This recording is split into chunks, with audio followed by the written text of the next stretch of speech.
টাঙ্গাইল সদর আসন থেকে তিনি নির্বাচন করছেন কেন্দ্রীয় বিএনপির প্রধান সম্পাদক সুলতান সালাউদ্দিন টুকু।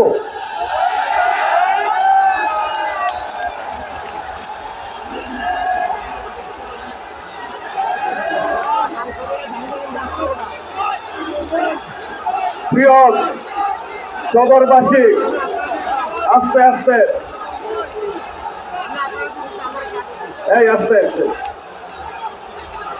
আমি টাঙ্গাইলের পক্ষ থেকে, আমার সদরের পক্ষ থেকে আমার কিছু দাবি নিয়ে আমি শুধু নামটি ঘোষণা করব। সবাই একটু চুপ থাকবেন, সবাই শান্ত থাকবেন, দয়া করে কেউ কোন স্লোগান, শান্ত থাকবেন। প্রিয় টাঙ্গাইলবাসী, টাঙ্গাইল সদরের 4,65,000 ভোটারের কিছু দাবি রয়েছে। সেই দাবিগুলি আমি সংক্ষেপে বলবো। আমার চরবাসীর দাবি যমুনার পাশে বেড়িবাঁধ নির্মাণ করা। আমার চরবাসীর দাবি মাহমুদনগর ব্রিজ এবং কাশীনগর ব্রিজ।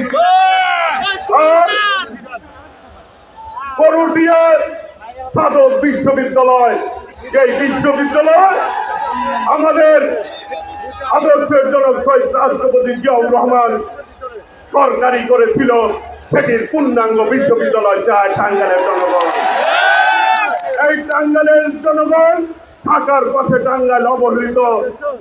আজকে আমাদের একটি ইকোনমিক্যাল জোন প্রয়োজন রয়েছে। আমাদের বেড়িবাঁধ হলে পর্যটন কেন্দ্র আমাদের দাবি রয়েছে। আর এই টাঙ্গাইলের ঢাকার পাশে টাঙ্গাইল, মাঝখানে গাজীপুর, টাঙ্গাইল পৌরসভা 18টি ওয়ার্ড, অনেক বড়। এইটা দয়া করে আল্লাহ রহমতের আপনি বাংলাদেশের জনগণের ভোটে প্রধানমন্ত্রী হবেন ইনশাল্লাহ। কাজেই এই টাঙ্গাইল পৌরসভাকে সিটি কর্পোরেশন ঘোষণার দাবি রয়েছে।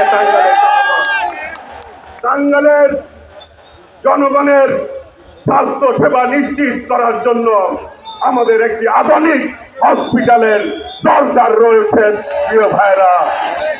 প্রিয় ভাইরা, এই হচ্ছে টাঙ্গাইলের জনগণের দাবি।